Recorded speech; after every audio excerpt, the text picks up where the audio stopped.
Tudo bem? Como é que vocês estão nessa segunda-feira?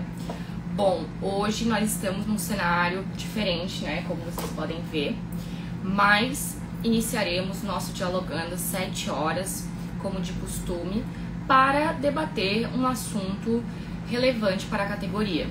Para quem não sabe, o tema da vez é para a gente falar especialmente sobre as possibilidades de ganhos junto com os desafios, né? Para quem inicia na carreira da corretagem. A gente sabe, né, que o ramo da corretagem, ela traz, né, ganhos muito atrativos, mas também traz consigo alguns desafios que a gente vai tratar hoje, né, com a nossa convidada, que, para quem não sabe, ela tem 15 anos de experiências e é a Aline Luiz, né. Ela já participou da nossa primeira imersão imobiliária, que foi um evento especialmente que a gente fez, especialmente para quem está começando, né, no ramo, para mostrar, né, tanto os riscos como os desafios enfrentados para quem está começando. E aí hoje em específico a gente vai destacar os principais cuidados, como a responsabilidade civil e jurídica, reforçando também essa questão da capacitação. E justamente por conta disso, eu já vou aproveitar e vou dar um spoiler aqui para vocês, que vai rolar a segunda edição da imersão imobiliária, logo logo.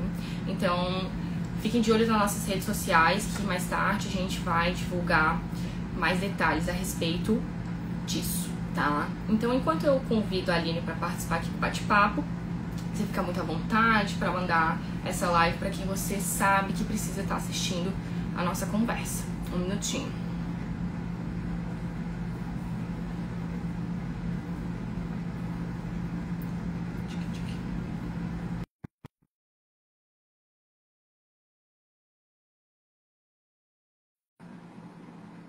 Peraí.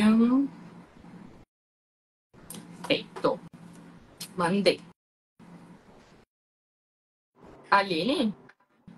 Opa, tudo bem, Carol? Oi, tudo bem? Tá me ouvindo? Tô ouvindo sim, tudo certo. Tá me ouvindo também?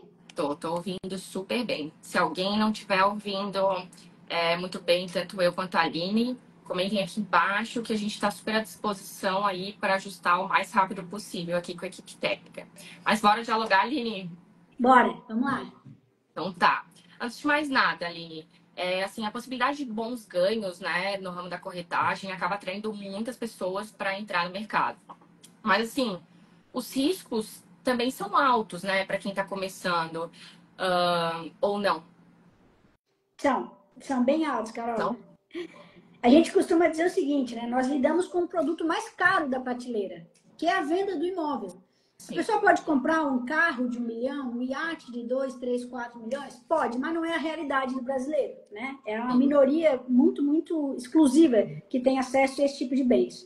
Então, você está lidando com o patrimônio da vida da pessoa. Não dá para fazer isso achando que pode ser feito sem conhecimento.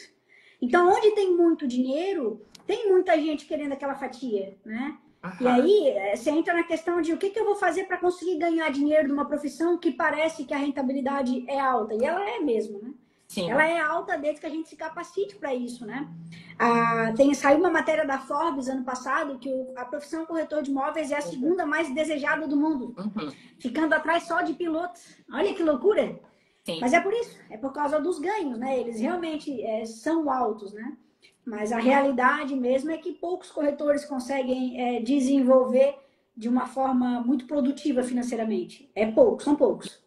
E os riscos também são já logo de cara. Sim, a realidade não é passada para quem começa, né? A gente vem pelo encantamento de quem está começando achando que é uma forma de ganhar dinheiro mais fácil.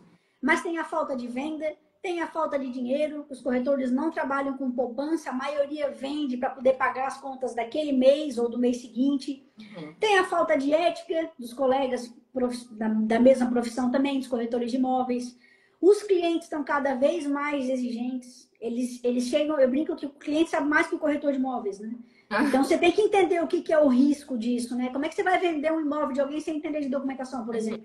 Não tem como, né? Como é que você vai vender um imóvel sem saber ler uma matrícula? É um Sim. dinheiro muito alto, é leviano do corretor achar que isso pode ser feito de uma maneira mais fácil. Mas, Aline, me conta. assim, sobre essa questão do dinheiro. É possível, não é possível ganhar dinheiro logo no início da carreira? O sucesso vem com o tempo e com o preparo? Ou, assim, é uma roleta russa e a gente vê que tem muitos cases que dão certo já no início da carreira? Como é que funciona isso, assim? Olha, é possível, sim, mas não é o normal, né? Normal do mercado imobiliário. Você começa, você entende como funciona, você tem que entrar com uma reserva financeira. Pô, eu entrei na Brignoli, na imobiliária Brignoli, o pessoal conhece porque é uma das mais antigas aí da cidade, em 2009. Eu levei 4 meses para fazer a primeira venda. E eu brinco que eu não vendi, né? Eu sofri a venda. O cliente entrou no imóvel e falou: Aline, eu quero comprar, o que eu faço? Eu não sei. Vou chamar meu gerente e a gente evolui. Porque eu não tinha preparo. Eu fui jogada num plantão, porque na época era assim, não se falava em capacitação. Tu tirava a credencial e caía no plantão de vendas, né? Mas o sucesso, ele vem com o tempo. Isso não é da noite pro dia. E não só isso, né? Também tem muito disputa, né? Acontecendo aqui em Santa Catarina. Tem muita gente querendo, hoje em dia, se tornar corretor de imóveis, principalmente, né? Essa notícia da Forbes, ela mostra isso, essa questão da corretagem ser a segunda profissão mais cobiçada do mundo. E em Santa Catarina não é diferente, né, Aline? A gente tem um mercado imobiliário bem disputado, mas o que você acha que torna essa região assim tão desafiadora para quem está começando a entrar? Santa Catarina tem um público muito exigente. O público comprador de imóvel aqui em Santa Catarina, ele é um público muito diferente de um público no Nordeste, por exemplo. Então, você lida com empresários, você lida com gente que tem uma condição financeira muito fora da curva, não é à toa que a nossa renda per capita é muito maior do que a do resto do país. É claro que esses clientes são exigentes, né? Então, na prática, se a gente analisar a concorrência que é dentro de Santa Catarina hoje, quem consegue vender é aquele que realmente se diferencia, né? E vamos analisar. Agora a gente teve o lançamento de um prédio agora em Camboriú, R$ 100.000 o metro quadrado, né? Apartamento a partir de 30 milhões. Como é que você acha que você vai atender um cliente para comprar 30 milhões, começando na corretagem há pouco tempo, sem entender de mercado, economia, política, desenvolvimento imobiliário, projeção, né, de atualização de valores, de investimento mesmo financeiro? Investimento financeiro é uma coisa que as pessoas têm que se atentar também. O corretor, ele não para estudar. Mas o maior concorrente do mercado imobiliário são os investimentos financeiros. Então, a gente tem que entender também. Então, ser corretor de imóveis em Santa Catarina exige demais da gente. Não é só o imóvel em si. É todo um contexto que o corretor tem que estar preparado, né?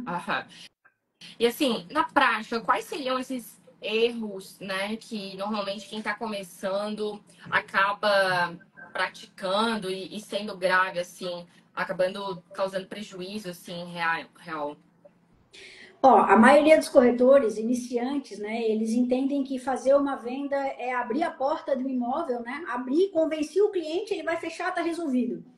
Eles não se atentam que existe todo um processo depois de você convencer o cliente a comprar. Documentação, análise de crédito, engenharia, a parte do proprietário, o que ele vai fazer? Ele vai desocupar, ele vai para onde? Ele tem facilidade de desocupação daquele imóvel? Ou ele precisa comprar outro para sair desse imóvel? Né? Porque é uma cadeia, normalmente a pessoa está vendendo para comprar outro. Sim. Então, é necessário entender o processo como um todo. Né? Ficar sem dinheiro, por exemplo, causa uma baita de uma ansiedade, faz o corretor pressionar o cliente. Né? Também tu lesiona o cliente. Na ânsia de assinar um contrato, tu pode convencer o cliente a assinar e não ter visto as negativas e ter um baita de um problema para resolver depois. O problema financeiro, para mim, é um dos maiores. Você convencer... Pode falar. Você convencer um cliente, por exemplo, a comprar um imóvel numa área que não é tão segura assim, quando ele te falou 2, 3 vezes que ele tem uma filha adolescente que pega ônibus no final da tarde, né? Olha, você não vai causar ele um dano financeiramente, não, mas você pode causar um dano emocional de colocar a família num bairro que não é o adequado. Entendeu? Então você tem que prestar atenção em tudo. É todo um contexto, não é só o imóvel em si, né? Então, assim, cada etapa, né, que a gente tem possíveis erros que a gente tem que ficar atento realmente, assim, para não acontecer, né? Que eu achei muito bem pontuada essa tua questão. Realmente, assim, pô, às vezes tu tá lá insistindo para um cliente pegar um bairro, sabe? Que, enfim, a filha vai pegar ônibus de noite. E, pô, às vezes ele vai lá, confia em você E, nossa, isso vai ser pro resto da vida, né? E a gente não tá falando de um problema financeiro, né? É algo que é muito maior.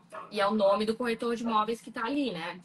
Realmente, assim, a gente vê muito corretor que tá bem preocupado na venda, mas tem o pós, realmente, né? Que também exige bastante cuidado. Mas desde o primeiro atendimento, Aline, os corretores, eles assumem responsabilidades jurídicas muito importantes, né? Quais cuidados legais e práticos, principalmente, você considera indispensável para evitar prejuízos desde o início? Por exemplo, você deu essa dica que eu achei super interessante. Você teria alguma outra em relação aos cuidados? Então, eu vejo muito corretor autônomo iniciante. Porque o que acontece na prática, né? Normalmente, a pessoa se vincula a uma imobiliária, aí ele está ali correndo e na cabeça dele, o dono da imobiliária está lá sentado atrás da mesa esperando os corretores trazer negócio para dentro da empresa. Eles não têm ideia que existe todo um posicionamento de marca, um investimento em mídia, uma preocupação com as contas daquele mês, que o empresário tem, né, uma série de contas para manter a empresa aberta. Né? Então ele acha, quando entra aquele lead para ele vender, que ele fica com, sei lá, 40% da venda ou 50% da venda, ele vê o empresário ganhando 50% também, sentado atrás da mesa, ele tem a falsa sensação de que, poxa, eu também posso sair, então, fazer os meus negócios e ganhar 100% da venda, né? E é aí que começam os erros, né? A pessoa sai para trabalhar sozinho, faz um pacote num portal aí imobiliário, não entende de documentação, e acha que consegue dar conta de fazer um contrato, amarrar as partes, que a gente fala, né? Uhum. Assinar um contrato, fazer o cliente assinar, pagar um sinal e depois eu resolvo. Eu tive tem gente que a gente conhece no mercado que trabalha dessa forma. Primeiro eu vou assinar um contrato, depois eu resolvo. Só que você resolver depois que você pegou o dinheiro e colocou na mão do proprietário, dá muita dor de cabeça, tira o sono. Eu uma vez vendi um imóvel que eu tive um problema sério de documentação. E eu fiquei 2 semanas, foram quase 2 semanas sem dormir, porque na minha cabeça eu não poderia lesar aquele cliente que já tinha dado 54 mil de sinal. Uhum. Né? E foi uma falta de cuidar, foi a única. Cara, você não pode trabalhar dessa forma, não pode nem passar pela cabeça do corretor deixar o cliente correr o risco de perder o dinheirinho da vida dele. Né? Então, assim, você tem que entender o processo todo, tem que entender tudo, do início ao final, tem que entender de cartório, registro de contrato, como é que funciona, como eu gero uma guia de TBI, quanto que o meu cliente vai gastar no cartório. Uhum. É todo um processo. Outra coisa que os corretores fazem, né, na ânsia de assinar contrato, assina sem aprovar crédito. Cara, a gente está vivendo uma época agora que o crédito está bem difícil de conseguir. A gente está com uma taxa de juros alta, então eu tô tendo reprovação de cliente. Eu não vou assinar contrato sem aprovar crédito. Né? Então, assim, tem vários cuidados que você consegue tomar. Isso é um detalhe, né? São detalhes. Lá no início do atendimento. Você não vai chegar para o cliente no primeiro atendimento e perguntar quanto que ele ganha na primeira conversa. Não é dessa forma. Mas você tem sim que sair de um atendimento na hora de ir para uma proposta e entender qual é o potencial financeiro daquele cliente. Porque assinar um contrato para resolver um problema depois é dor de cabeça para todo mundo, é muito leviano. E daquela forma, né? Você consegue, às vezes, extrair uma informação perguntando de outra forma, não tão direta assim, né? Como você exemplificou essa questão financeira. Você já tem que sair, às vezes, da primeira conversa, tendo uma noção, né? Do que ele deseja, enfim. Mas não necessariamente fazer perguntas tão diretas, né? Acho que é isso que você está querendo dizer logo do primeiro início, né? Você tem que entender o cliente, né? Não é uma questão de um questionário, né? Você tem que entender, você vai perguntando aos poucos, né? Você pergunta, por exemplo, onde que ele trabalha, né? Onde é que você trabalha? O que você faz? Quando o cara fala para você o que ele faz, a gente já tem uma noção dos rendimentos dele, né? Não tem, por isso que eu te falo, tem que entender de mercado. Então, tu não pergunta quanto que ele ganha, tu pergunta o que ele faz. Né? Claro. Quando chega na parte da comprovação de renda, você pergunta, você conseguiu declarar imposto de renda, passou o prazo agora, deu tudo certo? Você tem formas de conseguir perguntar para o cliente, mas isso não é nos primeiros 5 minutos. Os corretores se enganam, eles chegam para atender, né, e acham que já querem pegar uma proposta e convencer o cara a comprar sem cuidar desses detalhes. Isso é relacionamento. Você conversa com o cliente, você fala daquele imóvel, você fala do bairro, você fala da tua vida, daí ele vai se abrindo aos poucos. Uhum. Isso não é imediato. Isso. Né? Sim, eu achei muito interessante quando você falou dessa questão ali das taxas, né?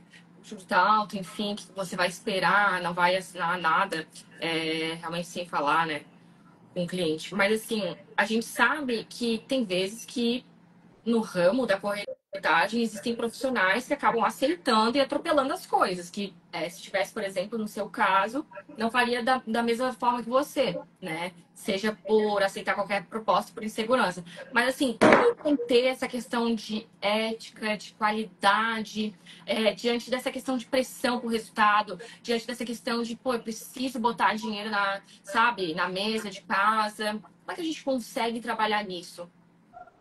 Então, o corretor ele tem que conhecer muito de mercado, né? Porque quando o cliente faz uma proposta, você tem que saber o que você deve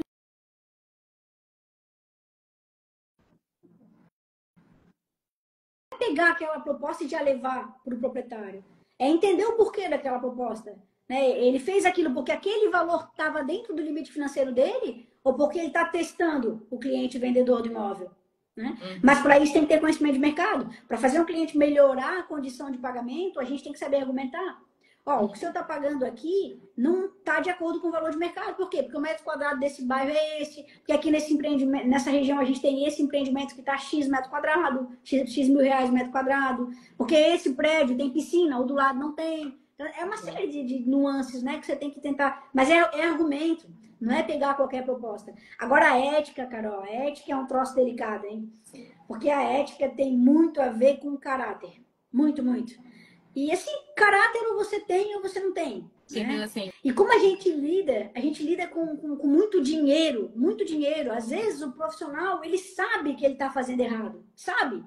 Mas, cara, é aquela comissão para pagar as contas do mês dele.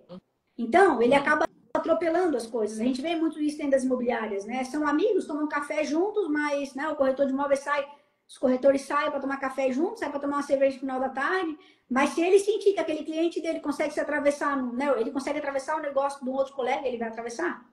Né? Uma parte, não dá para generalizar. Né? Sim. E a pressão, cara, qualquer empresa tem pressão. É aquilo que a gente falou agora há pouco. O empresário ele tem uma série de contas. O Brasil é um dos países que mais paga imposto no mundo, né? E vai ter pressão. Olha, se o corretor não quer pressão, não vem trabalhar nessa área. Profissão errada, né? Tá na profissão errada. É pressão, é para resolver, é meta. E uma coisa que eu sempre falo nos treinamentos, né?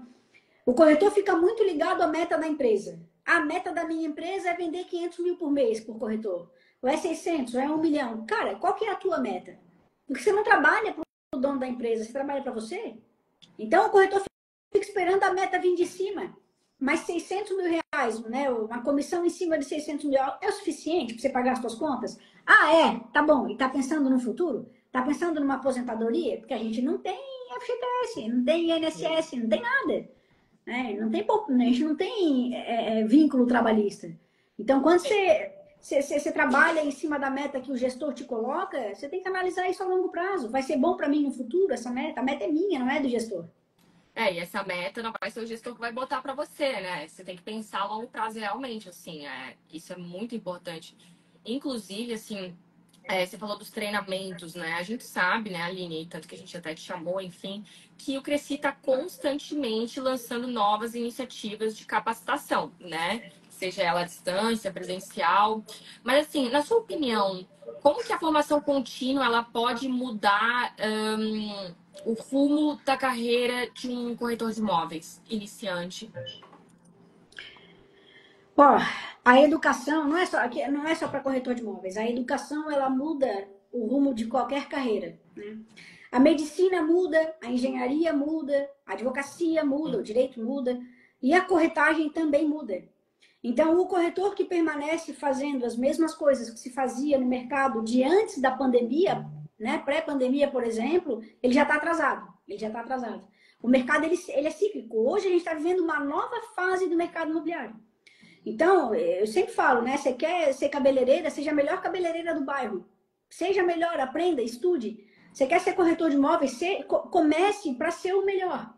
E para ser o melhor não tem outra forma que não seja estudando. Não seja. E eu sempre falo, se o corretor não está estudando, se ele não está se aprimorando, se ele não está desenvolvendo as capacidades que ele não tem, ele está deixando dinheiro na mesa do corretor do lado. Não é nem dinheiro em outro lugar, é na mesa do corretor do lado, porque alguém está vendendo para aquele cliente que ele não está tendo condições de converter. Mas você falou que o mercado imobiliário assim está numa nova era, né? Você podia falar mais a respeito disso, assim, só para o pessoal entender o que você está querendo dizer? Sim. Há muitos anos atrás, quando eu entrei no mercado, você tinha que escolher uma boa imobiliária, porque os clientes eles iam atrás da imobiliária. Uhum. Eles sentavam numa imobiliária grande com o Diário Catarinense embaixo do braço, os classificados, né? Circuladinho, assim, eu queria ver esse apartamento, quero visitar esse daqui. Então, se você conseguisse entrar numa boa imobiliária, era meio caminho andado. Não quer dizer que você não teria que entender sobre proposta, negociação, documentação, também. Mas o cliente chegava mais rápido. Com as mídias digitais para o mercado imobiliário, padronizou. Hoje eu, que tenho uma imobiliária pequenininha no Estreito, consigo ter a mesma força de mídia de uma imobiliária grande. Eu consigo estar no mesmo portal que ela, eu consigo alcançar os mesmos clientes através de rede social e um tráfego pago. Então, ou seja, eu estou tendo mais trabalho para trazer aquele cliente para eu atender. E aí, paralelo a isso, eu uso sempre como exemplo, no início da pandemia, veio muito a figura do corretor, ele como profissional de vendas e não a imobiliária em si, né? Eu sou um profissional, eu quero a hora que eu mudar de imobiliária que os meus clientes vão comigo. Então eu tenho que fortalecer a minha marca, eu como Aline, independente da imobiliária que eu tô. Uhum. Isso a rede social trouxe. E no meio da pandemia isso ficou mais forte. Os corretores precisam entender isso, né? Você não está lá fazendo o nome da imobiliária, você está ajudando a fazer, mas o nome que você tem que fazer é o teu, não é o da imobiliária. Né? O mercado está muito diferente. O cliente hoje ele tem acesso a tudo. Antigamente você escondia endereço do imóvel. Hoje você não pode mais esconder, porque o cara vai descobrir. Não dá para esconder. Sim.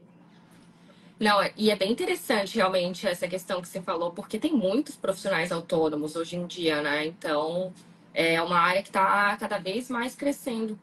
Inclusive, nessa semana vai ser uma data comemorativa do Dia do Profissional Autônomo, que realmente a gente está vendo, assim, nos estudos que cresce cada vez mais, né? Realmente porque tem essa imagem pessoal ali, independente da imobiliária que você esteja, você pode estar representando ali, né, a imobiliária no momento, mas você está se representando. Então, acima de tudo, trabalhar com essa questão do nome. Mas, assim, para quem está na dúvida, Aline, pô, será que eu entro no ramo da corretagem? Será que eu não entro? Tá competitivo demais? Será que eu vou me destacar? Mas assim, fica com o pé atrás, mas tem esse sentimento de que, putz, será? Qual dica você daria para essa pessoa? Qual conselho você gostaria assim de ter ouvido quando você começou? Para quem ainda não começou na corretagem, né? Ou para quem já começou. Siga corretores de referência, né? A gente fala usa o termo modelar. Modelar para quem já está. Já entrei na profissão, estou começando. Modele corretores. Peguem corretores de referência na rede social, vejam o que eles estão fazendo, vejam como que eles atendem, estudem o atendimento de um corretor de imóveis já pronto no mercado, né? Já solidificado no mercado, já com embasamento de anos de experiência. Quando eu comecei na corretagem, eu gostava de fazer plantão com os corretores que mais vendiam, porque a gente atendia muito cliente. E quando eles pegavam o cliente para atender, eu parava tudo que eu estava fazendo e ficava escutando. Sentava do ladinho e ficava escutando para entender o que eles estavam fazendo. Uhum. Né? Então, para quem já está no mercado, já começou e quer ter uma carreira promissora, comece a modelar corretores que já são de sucesso. Né? E para quem ainda não começou, siga os corretores de sucesso. Vejam como é que é o dia a dia deles. Né? Tentem entender um pouco mais, porque às vezes tem que tomar um pouco de cuidado, porque na rede social vale qualquer coisa, né? Tudo que eu posto lá é verdade. Então tem que tomar cuidado, mas pegue alguém que você se identifique, que você seja que essa pessoa é real, não é fictícia, e siga, veja a rotina, veja as dificuldades dela. O outro ponto também, eu quero entrar na corretagem. Prepare-se financeiramente. Vocês têm que ter pelo menos aí uns 6 meses de contas pagas, né? Porque a venda ela demora para acontecer. Eu levei 4 meses. Né? Então tenha uma poupança para começar na corretagem. Comece dentro de uma imobiliária, sempre falo isso também. Não comece sozinho, isso é loucura, é aventura. Começar sozinho é aventura. Ainda mais nesse mercado que a gente está nos últimos anos aí, que está bem difícil. Bem difícil mesmo. Precisa inicialmente de uma orientação maior, né? Que às vezes a imobiliária consegue trazer por conta desse dinamismo de mostrar a experiência de quem já está há anos no mercado, né? Que acaba fazendo bastante diferença para quem está iniciando, né? O aprendizado é mais rápido. Você trabalhar numa imobiliária, você aprende muito mais rápido do que trabalhar sozinho. Claro. Eu achei muito interessante ali nessa tua consideração de, assim, de colar nos experientes, né? Às vezes as pessoas acham que tem que estar sempre no digital ali, mas às vezes a pessoa experiente está do seu lado, né? Vendendo horrores, você pode estar só, assim, prestando atenção e podendo tirar suas dúvidas realmente, né, com quem já está ali mais tempo na prática. E pelo menos você consegue também saber o que você às vezes não quer fazer, né? Porque Também. realmente tem essa questão, né? Então, ali aprender realmente dentro de uma imobiliária, eu acho que é uma das melhores experiências que quem está iniciando na corretagem pode ter. E assim, eu achei também muito interessante essa questão da sua escolha de como ver um profissional, né, de alto nível, porque na internet pode tudo, né? Terra sem lei, assim, de ninguém, enfim. Então, acaba que a gente precisa estar atento realmente a esses detalhes. Pô, será que as ideologias dessa pessoa, as ideologias profissionais combinam? Porque a venda do produto é o mesmo, né? É imóvel. Então, o que vai diferenciar é realmente assim o horário. O corretor, ele está muito exposto hoje na rede social, uma boa parte deles, né? E não é difícil saber se o cara está falando a verdade ou não. Né? Dependendo do mercado, aqui em Florianópolis o mercado não é tão grande assim, se for para Balneário Camboriú ele é maior. Uhum. Então a gente consegue saber de tudo aqui. Mas assim, a rede social hoje é o cartão de visita, né? É o cartão de Sim. visita. Não adianta. O cara pode ter comprado tá sem Tá áudio sem áudio? o meu ou da Carol, Brenda? E agora? Vamos ver, Brenda? Tá ouvindo, Talvez Brenda? só dela. Talvez o dela. Vocês estão ouvindo aí, gente? Comentem, pessoal. Eu tô te ouvindo bem, olha. Acho que você também tá Não, me ouvindo, né? Você tá tô, respondendo. tô sim, o pessoal tá. Voltou, o Voltou. pessoal disse. Ah, que bom. Fechou. Legal. Acho que se você puder dar só uma recapitulada do digital, né? Que você tá falando. Hoje o corretor ele tá no digital, né? Ele tem que estar no digital. E realmente, gente, assim, ó, quando você consegue trabalhar uma rede social de uma forma produtiva, Antônio, ali, de uma forma produtiva, verdadeira, né? Não mostrando aquilo que você não é, né? Você tem que ser muito realista dentro da rede social, porque não adianta você formar uma personagem na rede social e quando Não você é. for atender o cliente pessoalmente, ele vai te olhar e vai dizer, meu Deus, que diferença. Né? Não tem? Então, você tem que ser autêntico, é aquilo ali que você é. E que passa a verdade, né? Mas a rede social, ela é uma baita ferramenta hoje para os corretores. Eu estou falando isso, mas eu sei que a maioria já entendeu. Quando eu falava isso há 4 anos atrás, o pessoal ficava meio com o pé atrás. Será que é mesmo? Gente, hoje já está uníssono, todo mundo sabe, a rede social dá uma baita diferença no mercado do profissional. Aham. Aline, a gente está chegando na nossa live, mas eu gostaria de saber o seguinte: teve algo que a gente não conversou, mas você acha importante abordar aqui, trazer à tona? Tem. Deixei aqui anotadinho, gente. Olha só, para a galera que está começando, a gente está com umas 30 pessoas aí na live. Gente, prestem atenção, deem uma atençãozinha, baixem o código de ética da corretagem. O código de ética do corretor de imóveis, tá? O código de ética profissional.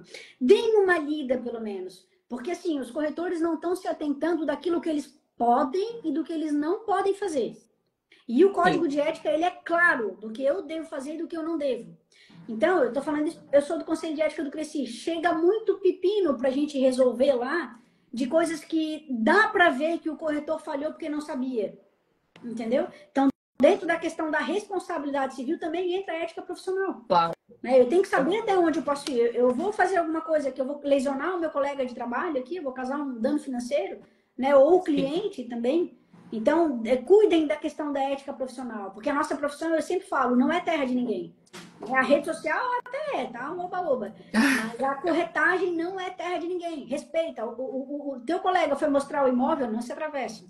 Né? Uhum. Porque quando a gente fala de responsabilidade civil, a gente está falando de responsabilidade civil com o cliente. Mas a gente também tem que ter responsabilidade com o nosso colega, que é corretor de imóveis, assim como a gente, que também tem conta para pagar lá e não é pouca.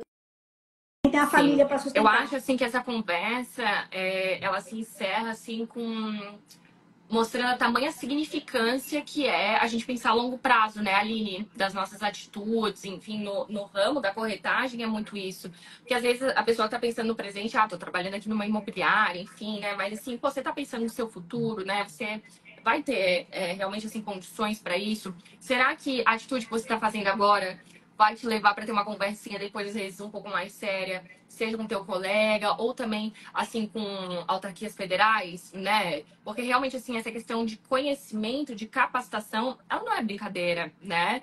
Não é só chegar e, vou ali, vou ganhar o meu dinheirão e puxa o que custar. Não é bem assim, né? A gente está falando de imóveis. Imóveis são caríssimos. Não é igual roupa que você compra várias vezes, né? Tem muitas pessoas que compram uma vez só, né? E assim, e é uma seriedade que precisa ter, pensando realmente a longo prazo.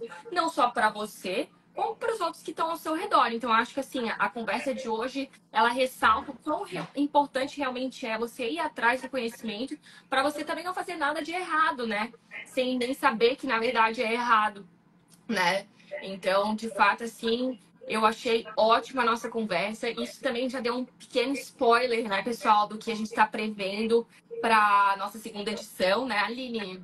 Do Imersão Imobiliária, que é um evento que a gente faz de forma itinerante. A gente fez a primeira edição ali em Florianópolis, onde a gente trata essa questão dos riscos, das dicas, né? O que você precisa saber para estar ali se destacando e também se prevenindo, né? Desses erros que não precisariam acontecer. Não é mesmo, Aline?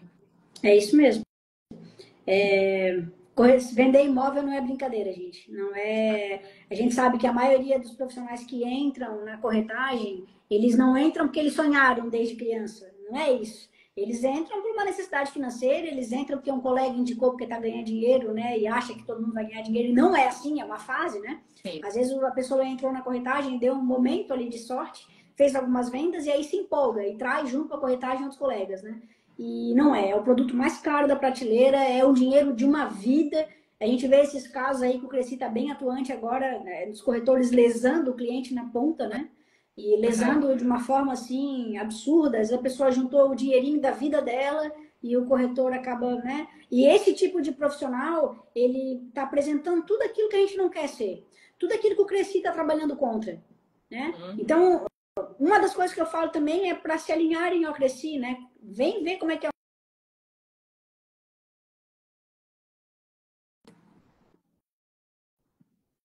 de eventos em vários lugares aí de Santa Catarina. Cresci não está só em Florianópolis, está em várias cidades, né? Não falem que o Cresci não faz nada, vão ver, porque o Cresci está fazendo muita coisa nos últimos anos, nos últimos 3 anos, começando o quarto agora. Com certeza.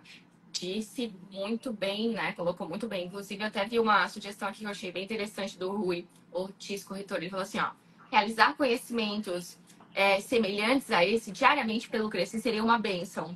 Olha, Rui, eu vou passar isso daí pro meu gestor, tá? Porque eu também achei muito interessante realmente essa tua sugestão. Acho que essa é a meta, inclusive, da comunicação, conseguir, assim, diariamente estar trazendo conteúdos extremamente relevantes para o seu dia a dia, seja através de notícias, de atualizações da entidade, como de atualizações do mercado também, né? Para vocês continuarem com um ramo extremamente pujante, que é o estado de Santa Catarina, quando a gente está tratando do ramo imobiliário, porque vocês precisam estar no mesmo nível, né, de entrega do que a gente está vendendo, não é mesmo? Então, Aline, eu te agradeço demais pela presença, viu? Por ter disponibilizado um tempo na tua agenda para estar compartilhando teu conhecimento. A gente está tratando de 15 anos de mercado, né, Aline? Então, assim, não é pouca coisa, que provavelmente também deve ter aprendido na prática. E é muito interessante ver o quão ética você é no aspecto das próprias dicas, né? Você falou, assim, uma das dicas, poxa, vamos aprender, né? Com quem já está ali há muito tempo, cola nessa pessoa que está vendendo mais, enfim, vai, sabe? Não tenta ir sozinha. Eu acho que no início da corretagem isso é muito importante. E eu tenho certeza que várias dessas dicas que você trouxe hoje, você aprendeu na prática. Então, assim, você disponibilizar um tempo seu para estar trazendo esse conhecimento à tona e, quem sabe, facilitar o caminho dos demais, é muito nobre e altruísta da tua parte. Então, em nome da nossa diretoria, eu te agradeço mais uma vez, tá? Por ter aceito. E é isso, nos vemos. Também agradeço todo mundo que ficou até o final da live. E a Aline pode ficar muito à vontade para fazer as suas considerações finais. Não, é isso. Eu queria agradecer também ao Cresci. A gente está vendo toda a diferença de trabalho aí do último mandato e agora o início do novo mandato também. Acho que os corretores estão... Quem está acompanhando está bem feliz com a mudança. E, gente, não precisa ir muito longe para se capacitar, né? O próprio Cresci tem a plataforma DAD, tem vários cursos legais. A rede social tem muita gente boa ensinando de forma gratuita, YouTube. O que não falta é lugar para aprender. Falta, às vezes, uma boa vontade do corretor de ir atrás da informação, né? Mas se a gente conseguir plantar essa sementinha dentro de cada corretor, para que se capacite, estude e trate a profissão de uma forma mais séria, acho que a gente está fazendo, está cumprindo o nosso papel. Obrigada, Cresci, por essa oportunidade também. Imagina, obrigada a você novamente. E, pessoal, esperamos que vocês tenham uma ótima semana, tá? E nos vemos na próxima segunda-feira para dialogar um assunto extremamente relevante também para a nossa categoria. Aline, tenha uma boa semana também, viu? E até, pessoal, nos vemos. Fechou. Obrigada, gente. Boa semana, boas vendas.